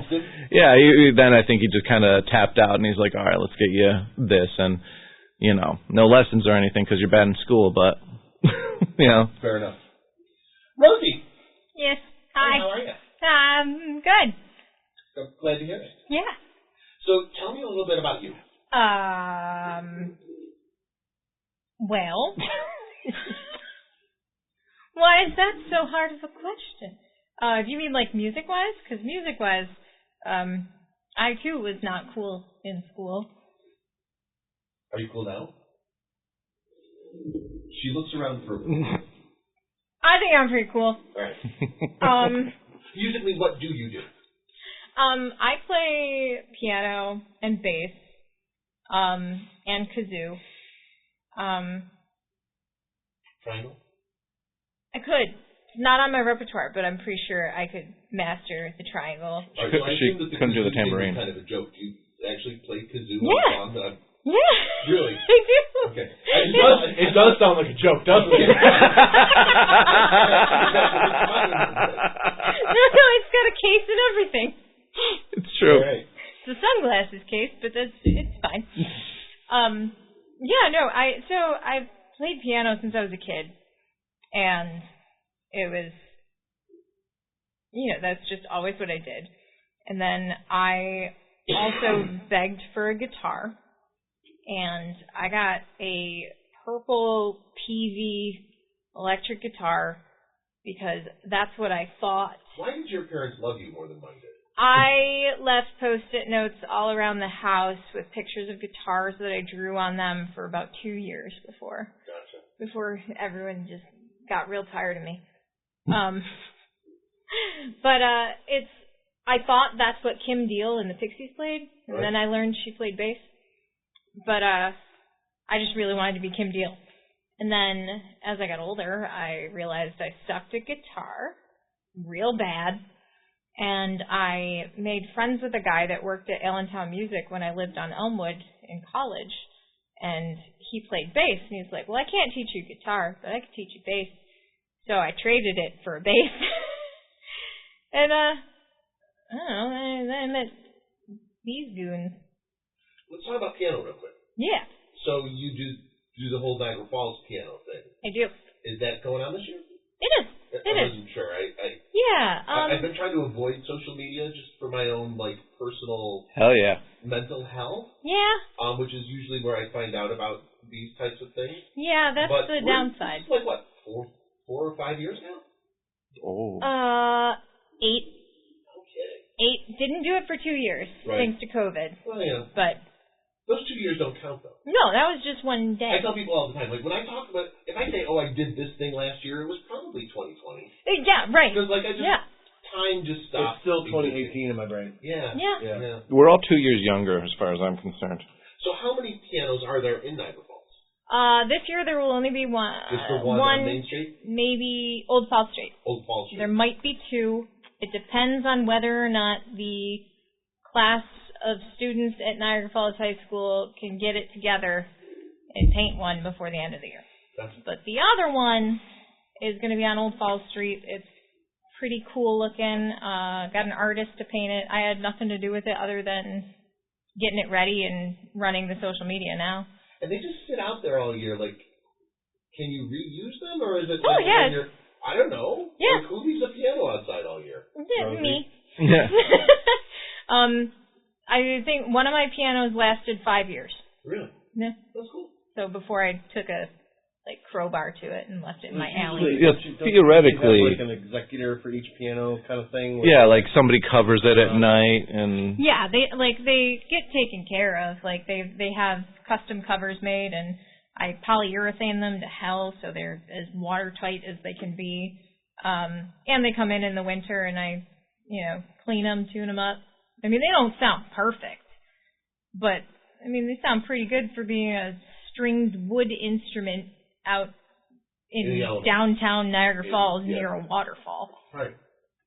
Doug, here I am. All right, so I just want to point out that when Doug got here, when Doug and Billy showed up, I walked outside, I put my hand out, and I said, I don't think we've ever met. And Doug's like, we've literally met a dozen times. This was the second time that this exchange has happened to me in the last month. The best part was the other person I worked with for several years. Oh, no. I was walking out of Walmart the other day, and this guy goes, I think we used to know each other, or something like that. And I'm like, I'm sorry, I don't recognize you. And he just kind of looked at me like, are you messing with me? And I really had no idea who he was. And this is where I'm at. So, it's not you. It's okay. Me. It could be me. I love you. It's all good. It's fine. Doug, tell me a little bit about you that I will immediately forget. That's okay. I fight dragons and drive motorcycles. Into the mic. Do you do either of those? No. All right. No, I don't. Yep. Motorcycles. I own motorcycles. There's a difference. Can you play kazoo, though? No, that is a Rosie-specific instrument. In this Can Rosie fight dragons? No, she cannot. So, therefore, I am the dragon. Are dragons real? Are we real? Oh, my God. All right. None of us get paid enough for that. Just keep punching. I grew up wanting to be a musician. Got a guitar at 14. Took 3 lessons. Learned 6 power chords and stopped there. All right. And luckily, Billy's good enough to carry me. And that is your current level of expertise. Those are your power pretty much. No, this is bullshit because I'm not okay. Now I know how to also play octaves. No, okay. Listen, he could play circles around me when we met, and he could do upstrokes, which at the time blew my mind. And for like a year and a half, we had ska Doug. We don't talk about that time. We don't talk about ska Doug. That's right. We could have been Billy and the Horns. Oh, thank God we weren't. Ska Doug lives forever, and he can finger pick circles around me still. So because you never do it. Neither do I. So what? We just plateaued. We plateaued. Yeah. No, Doug is a much better musician than his humility will let him admit. Doug, what do you do professionally? I am a custom metal fabricator, so I build signage. Really? Yeah, it's if you drive into a McDonald's, the big signs, big M's outside. I build that kind of stuff. Cool. Yeah, it's pretty neat. And I also have my own woodworking business and do all the graphic design for so the band. You're literal talent. Don't tell anybody that. Whenever I people feel find out I'm good at things, I have to do things for them. Right. Mm. Well, dude, I'm sitting over here thinking about all the things you're going to make. But no, I have Relentless Tattoos in the Falls, their whole front counter system. I did that. All their tables inside. There's another one on the Boulevard. I did their big table, and a couple places have some of my bars.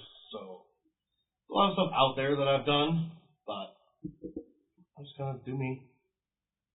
All right. So do you ever build your own instruments? I have actually. I built myself a guitar. I redid a guitar for Billy. His dad bought a cheap low end model, and me and him went through it and totally customized it, and that was his Christmas present one year. The Archangel. The Archangel. We named it. All right. We named them all. Mine was Frankenstein because it had just all kinds of different guitars slammed together. Gotcha. I think the only person I haven't built one for is Rosie. That's true. Well, now I have an idea for No love. Rosie's Christmas present. No love. Though he did help me, take a bass apart and sand it down because I had this really cool idea, and the pieces are still in a box from about 10 years ago. I did do that. Yeah. I don't have that shop anymore. Yeah, you gave me the sandpaper. That's about as far as that Wow, project who got. remembers that part of it? You gave me the sandpaper. You gave me the sandpaper because that's as far as it got. That's fair. But, no, I've seen the guitars he makes. They're cool. He's also made, other random instrument things that we've used over the years. Woodblock for drummers. Oh, that's true. I did make a woodblock for drummers. Yeah. For the man we don't speak about. And the random It was our band. things. No, I said the man we don't speak about. Oh, yeah. Yeah. I'm just going to move on. That's not No, yeah, it's just... I'm just being funny. Yeah. No worries. Yeah. No problem. No, it's just a running gag of BD2 drummers being We're the Spinal Tap of Niagara Falls. Yeah. Gotcha. All right. I noticed that you didn't bring a drummer with you. Are you between drummers currently? Or? No, he's here. He's in the room. He's Yeah. His name John Cena! No, we played with one drummer for... We got that. Oh, yeah. We played with one drummer for a couple of years recently, and he didn't like our music. Nice enough dude, great musician. He just wasn't a fan of our music. And, that kind of wears on you after a while. No, it's a little important. Yeah. Yeah. So then when we did our last show, we actually called Rob Helms, who was an early 10 years ago. Yeah. And it's nothing. He slipped right back into it, even with new stuff, and it was just a really great time playing with him. And it made me really enjoy playing BD2 music again because, everybody was having fun doing it. And he did say he was open to more shows, but he's got his own business, he's got kids. Yeah, he's a really good adult. Yeah, he's in 3 other bands already, so... I keep trying the adulting thing, and I'm just... It's overrated. I want to be good at it. My fiance is amazing at it. She can adult, for the both of us. And frequently she has to. I am just incapable. But, yeah. Do not recommend. No stars. Yeah. So I don't know if you, on the walls there are posters from shows that All West New York has done. Yeah. And there are a couple with BD2 on them.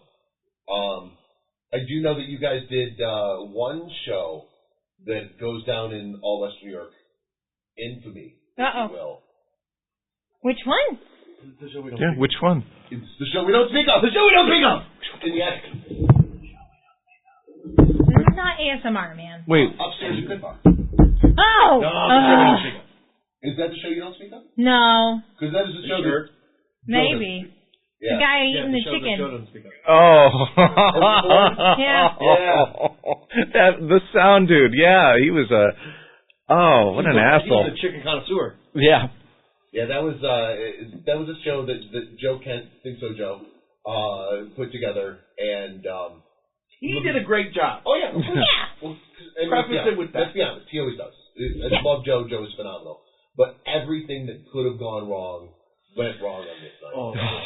And it was just, I went to the show. I don't always go to All West New York shows, but I went to this one because there were some decent bands on it.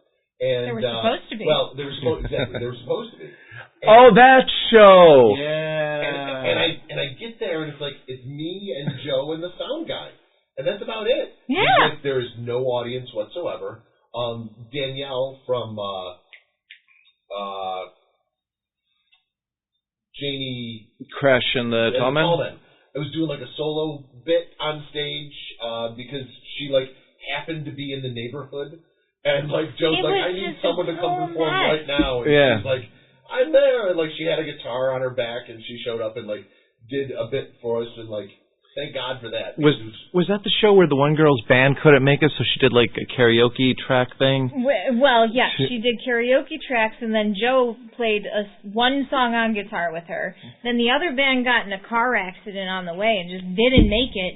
And then someone else played like 2 songs and decided they were done. There was the girl with the girl with the guitar, the rapper girl. Mindy something. Maybe? Yeah. And then just, like, it was a Tuesday night. Right. In the middle of, like, fake spring. Yeah. It was still winterish. Yeah. We had, like, a nice warm day to lull you into false security and then back into the cold. And it was supposed to be a lot of fun. It was going to be awesome, yeah. Yeah. And then the sound guy just disappeared. He went to get chicken. He went to get food and came back with the food and put it on the board and then just looked at us like, who the fuck are these people on the stage? Why are they here? I'm just eating my chicken. And listen, if you're listening to this, I'm sure this sounds like a bunch of very minor things out of context. But in the context of the night, all strung together, this led up. This was. They're all minor things. Yes. Any one of those things is any given show. Right. But this happened all at one show. It's just All at the same show in a matter of like, you have 3 or 4 bands on a bill, and you know that night's going to be about 4 hours long. And I think we were all there for about 2 hours, and 1 hour of it was trying to find the sound guy. Yeah, and then when he was there, he was eating chicken over the soundboard. He was not paying attention to us trying to wave him down or talk to him. Because we had no mic. Or the chicken was really, really good. But yeah, we did have no mics. Just Doug's guitar. Yeah. It's a good one. All right, so just throw this out there, all right? Behind you is a rotisserie chicken. Oh, the chicken just follows us. Now that is completely, like, I literally just got a chicken on the way to work today. So funny. Because the chicken from Sam's Club is amazing. Wow. Like $5 and it's like 3 days worth of food for you. Yep. So that honestly has nothing to do with you guys being here. It just kind of worked out. The chicken just follows us. Right. Oh my goodness. Yes, that is one of the infamous shows. I wouldn't say it's my favorite all Western New York show we've No, we had some great ones. Yeah. Did you guys ever do a show at Sam's with us? We did. Yeah. We did a New Year's Eve show. There it is. We did a New Year's Eve show. Yeah. That we were not headlining. We were opening that show. And the year before. The year before, I bet Nick over a game of rock, paper, scissors for that headlining slot for that show. To not be the headliner? No, to be. So that we could be the band that counts down at midnight. Yeah, gotcha. We were opening that show. Gotcha. And we talked to Nick, and I said... Because I got to tell you, I would rather be the opening show. On a show like, just get it out of the way, have fun. Oh, yeah. Not every show, obviously. Right. But for a New Year's Eve show? Oh, see. We had ideas. Oh, yeah? Yeah. We wanted the countdown. Yeah. We wanted to do Old Man Eyes. Yeah. Old Man's Eyes. That's a different version. Yeah, we wanted to hit that song right at midnight and stuff, and so we're in line to buy tacos. Whatever taco stand sounds. Quasso. Yeah. Yep. So we're in line, and then they're talking. I'm up there ordering, and I come back, and Doug's all smiling and stuff because he just won the opening or the headlining spot from Nick by playing rock paper scissors. And Nick's such a good guy that he's like, that's the rule. Yeah. You don't. I was like half messing with him, half playing around. Right. But like it came around, he's like, no, BD2's headlining. He's like, you won that. He's like, all right, hell yeah. All right. Shout out Nicolito. Stamps was a great venue. Yeah. We've lost some great venues. Like, what the hell is going on? Yeah. Well, I mean, at least Stamps technically is still there. It didn't I don't know what burn they're down doing. like all the other ones. Right. Well, Mohawk didn't burn down. No, they just got. Not literally. They just got effed. Just legally. yeah. Yeah. Where's your favorite place to play? Shooter. Mohawk. Good question. Well, okay, let me rephrase. Tudor's my favorite place because that's home base. Yeah. All right. Mohawk was my dream venue, starting back to when I was 13, underage, sneaking in. Rosie. What? For legal purposes, she means 18. She wasn't old enough to play in the venues we were playing at when she joined the band. Yeah. Really? Yeah. Oh. Yeah, So I was 17 when I left for college, right? Oh, you were smart. I went to school in Ohio. So I was still too young to drink in Canada. And then I was in Ohio, and obviously too young to drink there. Like, I didn't, actually get to have a beer in a bar until, my senior year of college, because I learned a trick. Earmuffs. So I would go to this bar. We went to the same bar all the time, and I would order whatever non-alcoholic, Labatt NA, and I would drink my Labatt NA, and then I would go back to the bar and I would say, "Can I get another Labatt?" They remember having served me. That's fucking smart. That's kind of genius. And it worked really well until it didn't. Yeah, And then they had a fit, and I'm like, "Oh, you misunderstood me. No, I just wanted another one of these." Right, and that's when you're like, what do you mean you gave me alcohol? I mean, the cops were like, "Get the fuck out of here." You know? Yeah. Right. But it was, I thought it was brilliant. That's like stealing stuff from the self-checkout. Yeah. Everything's a banana. I haven't been trained on this machine. 4088. That's the code for bananas. But you didn't answer. Oh, I would say Tudor now, but if I'm thinking back to my youth, it would be Showplace. About Showplace. Yes, yeah. Played Showplace. Now they just have rappers. Is it still around? Yeah, they reopened yeah. it, but it's strictly rappers. It's kind of like this building. Okay. Yeah. Yeah. They just had, who did they just have? Oh, they just had Paris Jackson. Okay. Yeah. Because I saw that, I was like, what? Who? Why? Why are there so few venues here in the Falls? There's so few people here. Is that it? No. No, let's see. There used to be, Mudgeons or whatever it was called? Yep.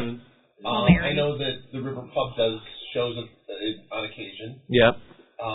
But I'm really trying to think of where I can go see a band in Niagara Falls. You'd have to be have to be the Evening Star, which is out in LaSalle. Which, Right. People. Or find a house party. Yeah. Yeah, that's how we started. Do those anymore? Yeah, that was our big Not thing with bands. when we started BD2. Before Rosie's time, we would play house parties down on Buffalo Avenue. Didn't play. Yeah, actually, yeah, and there were videos that if you go looking to the deep lore on the internet, you can find some of us playing these Halloween parties and stuff, and the floor is bouncing. Yeah, it's the second floor, and the shitty. Where's over the Cayuga Avenue? Yeah. Yeah. What's funny is when I find those videos and I look at the dates on when the party was, I'm like, I was supposed to go and I was grounded. I can't imagine how you would get grounded. Me neither. Well, and it's funny because our friends now who the people who were throwing those house parties are now all good adults, married, yeah, kids and good adults and responsible ass people. Right. I'm investing in my third business. You know, yeah. Do you guys have any shows coming up? Nope. Any plans for the summer? Hopefully. Are you still a band? Yeah. Technically. Just checking. Technically, yes. No, we haven't booked any BD2 things, but that's You did just play the Art of Beer, though, a couple weekends ago, right? That was a couple weekends ago. That was a couple days ago. Future. It was oh yeah, no, you're right. It was a couple weeks ago. Yes, sorry. But no, that was a Moxie gig. It wasn't even a BD2 gig. Yeah, that was just Billy and I. You might have to explain Moxie. Billy and I are also in an. I wanted to get to this, by the way. So yeah. This is a perfect segue. But I thought it was a BD2 gig, but. We used to do Art of Beer as BD2 or Moxie. It depended on whether or not we had a drummer. Yeah. And it is Moxie Cabaret. Moxie Cabaret. The name has changed over the years, but we've landed with Moxie Cabaret, and it's Billy and I doing acoustic covers We started as in our own theater as like the live band for a burlesque show. So, a little explainer here. Doug, Rosie, and I founded the Patchwork Theater of Niagara in Niagara Falls, New York. In the Niagara Arts and Cultural Center, which is the old Niagara Falls High School. Correct, and we started it because in an old chemistry room there, and the only reason we did it is because we could never book the actual theaters that they had there because another theater company kind of had a monopoly over it. So we did it out of spite. What you'll learn is a big, right.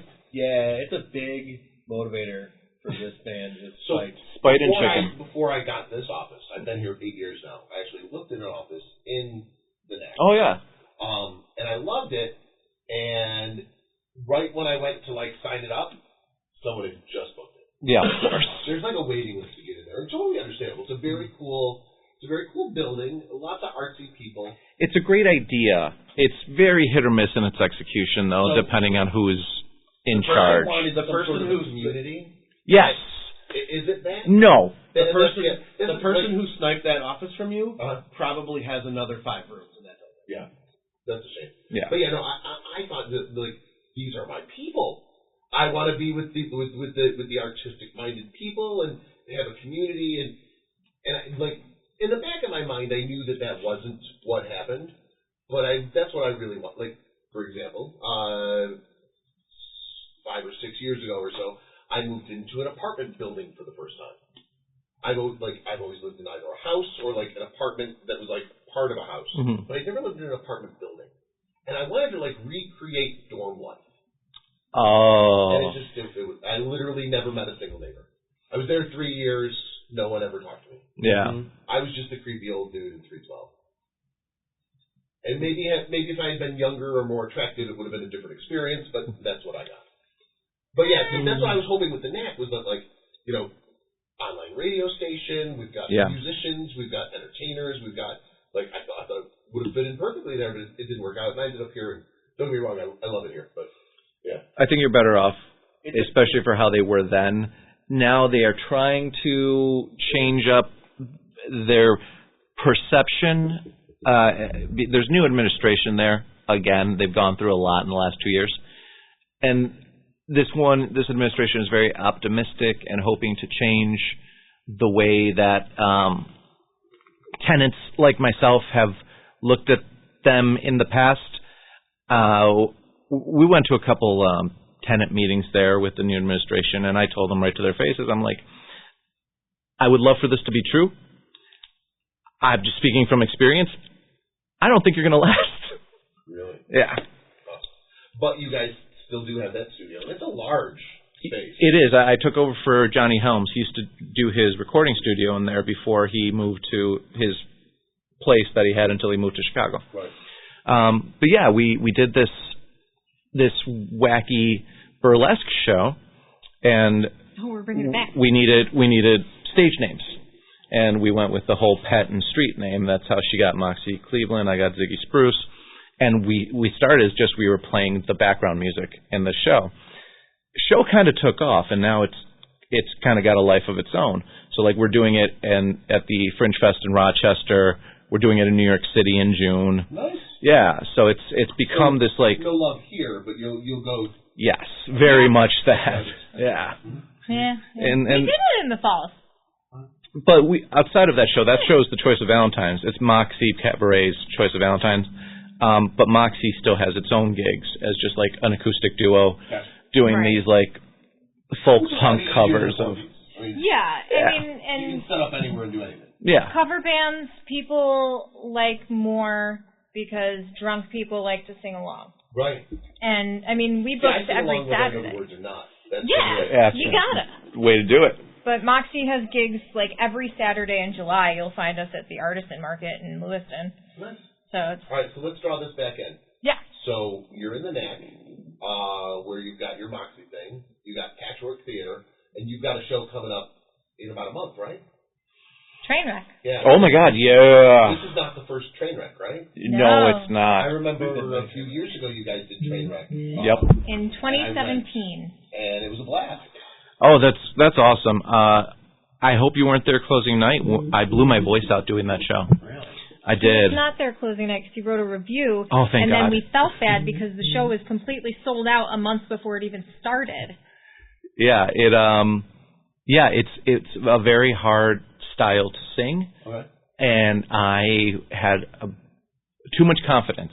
So, like, tech week and rehearsals and stuff, I'm singing all out. Like, this is how I'm going to do it in the show. This is how I'm going to do it. And I wasn't exactly doing it properly either. And I blew my voice out. So come closing night, I'm up there, and I'm having to, like, just scream my way through the show because I've got nothing. And the lead singer of Boys Night Out, who made all the music that I'm up there ruining, is in the audience. You didn't ruin it.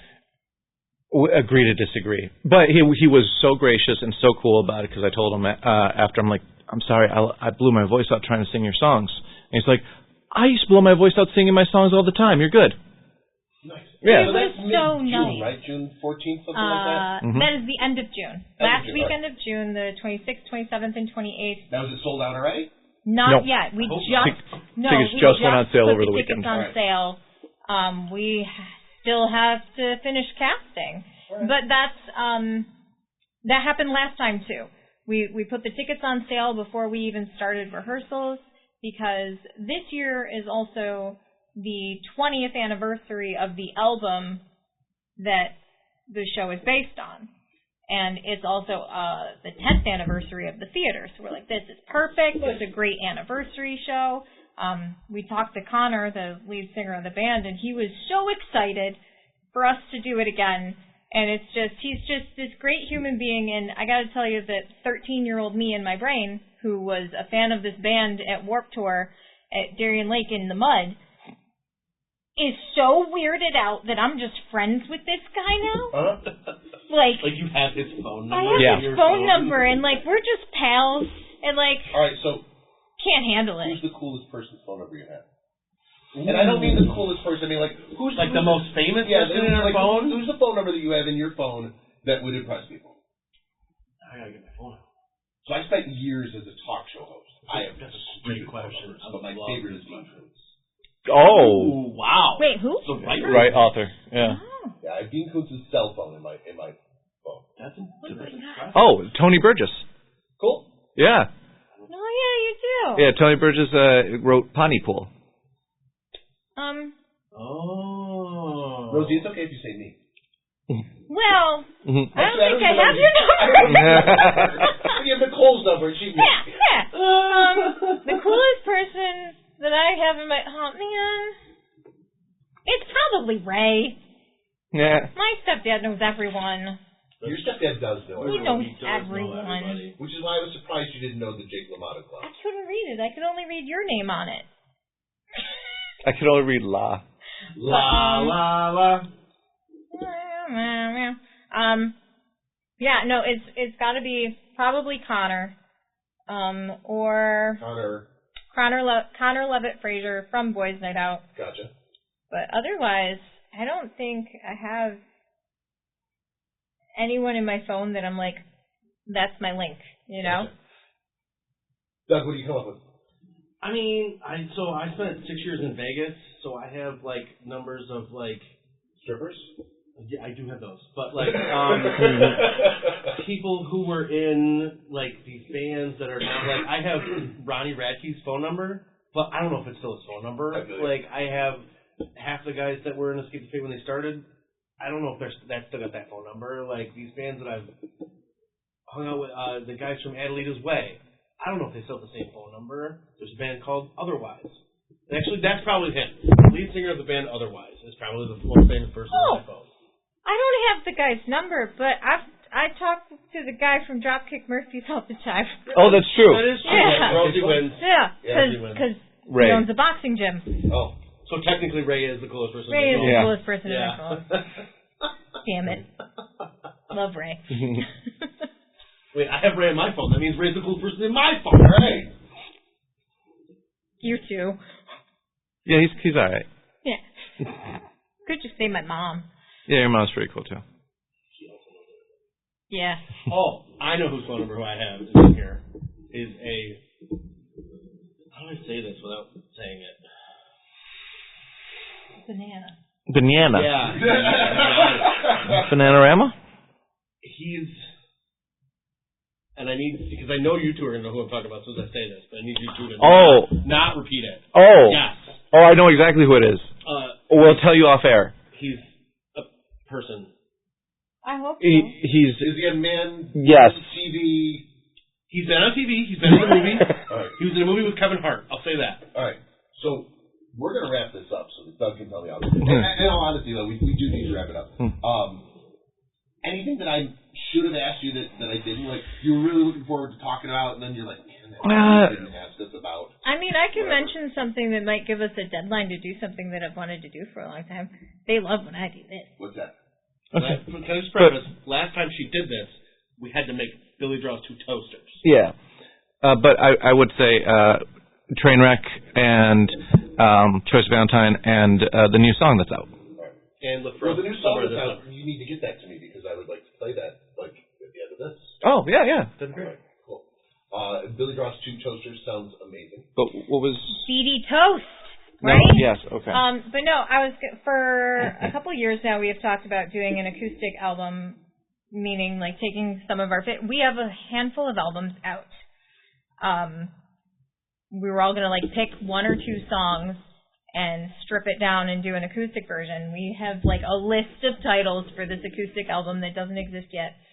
So maybe we do that. Yeah, that's a great idea. Want to do that? You guys want to make an album? And a Christmas song. You guys want to be in a band? So here's the thing that I would like to do. And maybe this is something that you guys could help out with in some way or another. You know the gazebo at Hyde Park? Mm-hmm. On Duck Island? Yeah. I want to do like a small acoustic show there with just like 3 or 4 different 2 or 3 piece bands. Yeah. Okay. Wouldn't that be fun? That'd be lovely. Yeah. It's the thing that I've been thinking about literally for years. It's just such a pretty area, and it's very unique. You set up on the one side, you watch from the other side. There's baseball in the background, like yeah. I don't know. It's just, Canadian geek. Iconic. Oh wait, so Also you in want the background. like the bands and stuff in the gazebo, on the island, right? And then everybody else on like that hill on the Yeah. other side. Oh, okay. I thought cool? you wanted everybody. No, that is pretty cool. It's not big enough. That's kind of cool. But you That's just have the actually bands there, and then have everybody else watch from the shore, if you will. It's a great music video idea, too. Yeah, I think that's really cool. Don't steal it. Yeah. It's ours. Said aggressively at the microphone. Guys, thank you so much for coming. Thank you.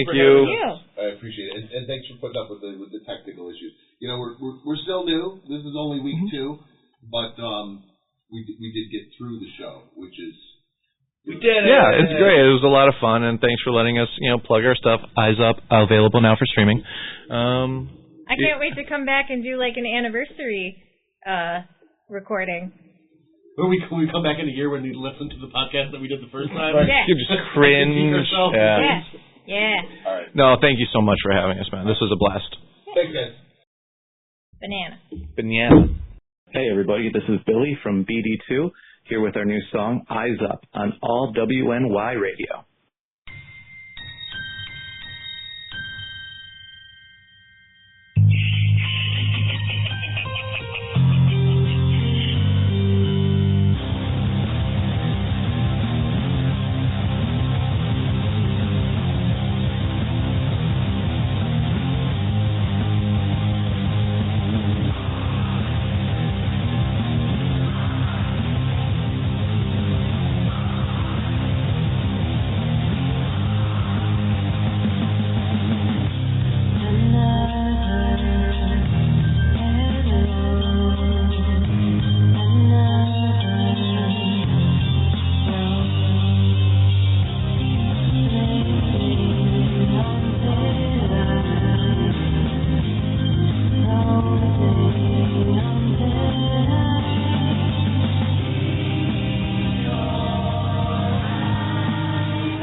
been taught. The price of living is the cost.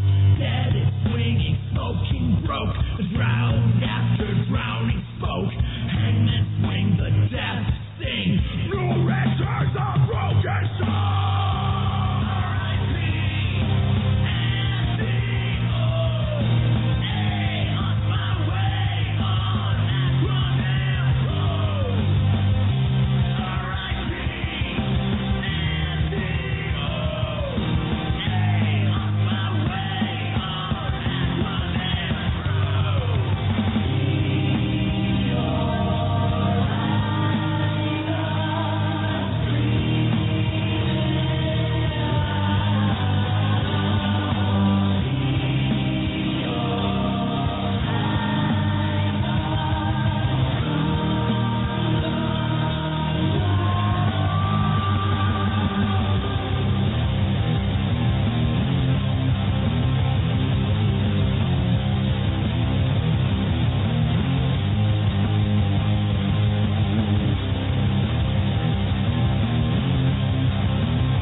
You're listening to All Western New York Radio. Fueled by local music. Powered by local personalities.